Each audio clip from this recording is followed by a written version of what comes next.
نذرانے درود پاک پیش کرنے کی سعادت حسنہ حاصل کریں. پڑھیں بلند آواز سے اللہم صل علی سیدنا مولانا محمد وعلی آل سیدنا مولانا محمد وبارک وسلم. صلاۃ و سلام علیک یا رسول اللہ صلی اللہ تعالی علیہ وسلم.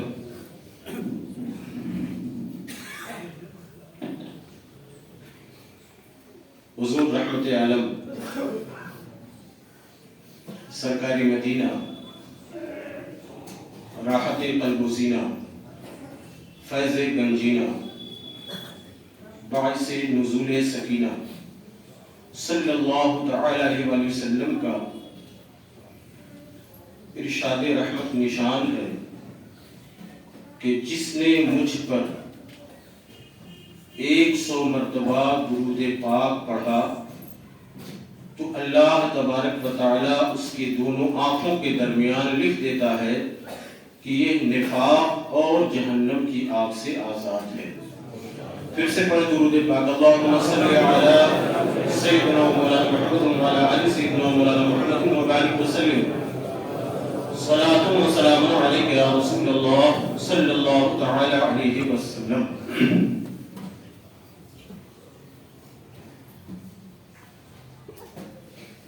پیارے اسلامی بھائیوں،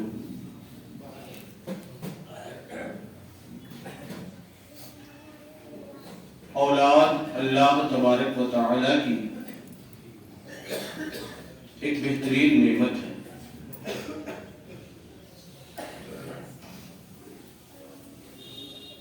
جو کہ والدین کے دل کا سرور اور آنکھوں کا نور ہے.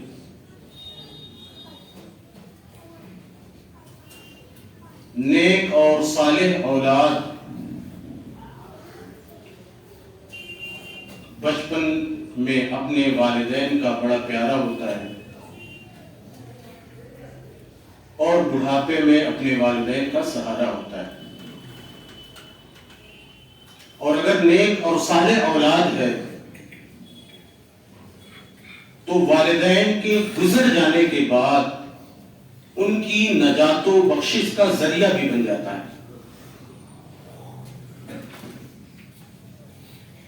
اس لیے کہ اولاد جب اپنے والدین کے حق میں دعائیں کرتے ہیں، مغفرت کی دعا کرتے ہیں، تو اللہ تبارک و تعالی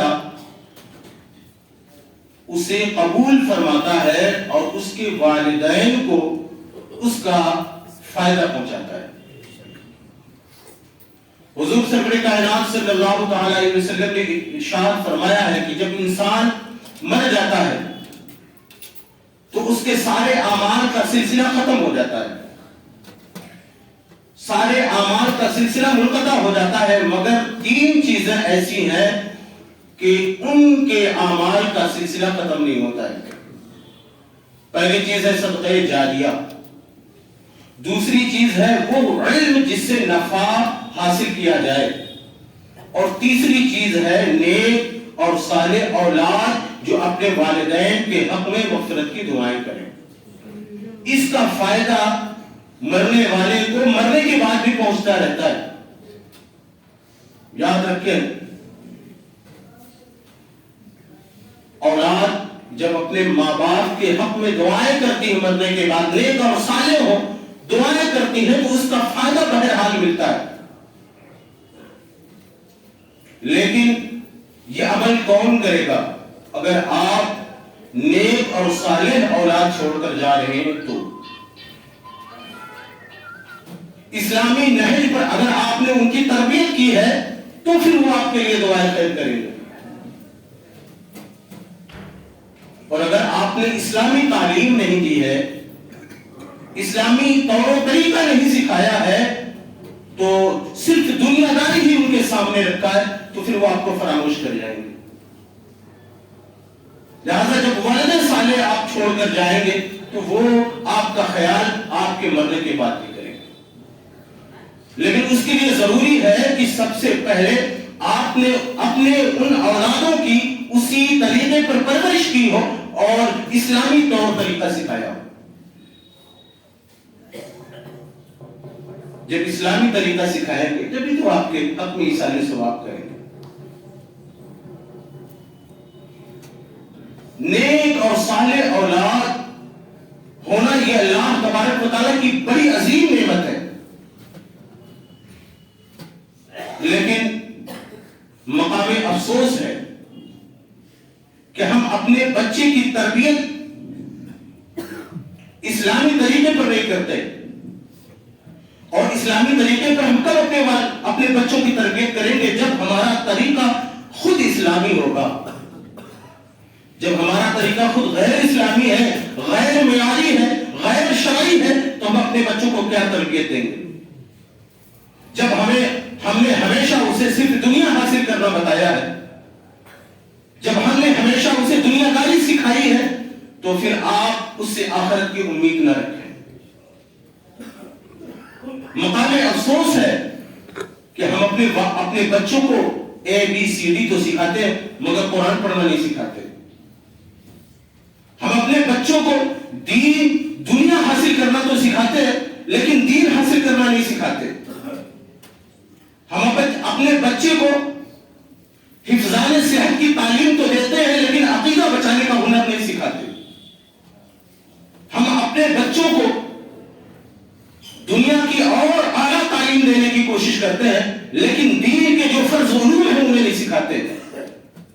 مسلمانوں یاد رکھیں، جب آپ نے تربیت ایسے ماحول میں کی ہے جہاں آپ خود دنیا حاصل کرنے میں لگے رہے، جہاں آپ خود غیر شرعی حرکتیں کرتے رہے ہیں، تو یاد رکھیں پھر آپ کی اولاد وہ صالح نہیں ہوگی، نیک و پرہیزگار نہیں ہوگی اور مرنے کے بعد آپ کو یاد بھی نہیں رکھے.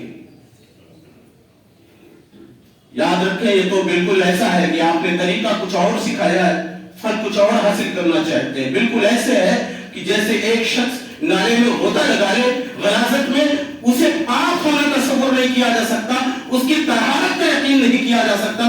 بالکل ایسے ہے کہ آپ نے غیر شرعی حرکتیں سکھائی ہو اور پھر سے یہ امید لگائے بیٹھے ہو کہ یہ ہمارے لیے دعائیں مغفرت کریں گے، جبکہ ہمارا خود کا یہ عالم ہے کہ ہم بچوں کو خود ہی دینی تعلیم سے دور رکھتے ہیں. یہ بات بالکل یقینی ہے، ڈھکی چھپی نہیں ہے کہ ان بچوں کو بگاڑنے میں سب سے زیادہ والدین کا ہاتھ ہوتا ہے. آپ دیکھیں گھر کے ماحول، ہمارے گھر کا ماحول کیسا ہے، ہمارے گھر کے حالات کیسے ہیں. انہی بچوں کے سامنے ہم جو ہے عشقیہ اور فسقیہ سیریل اور ڈرامے دیکھ رہے ہیں.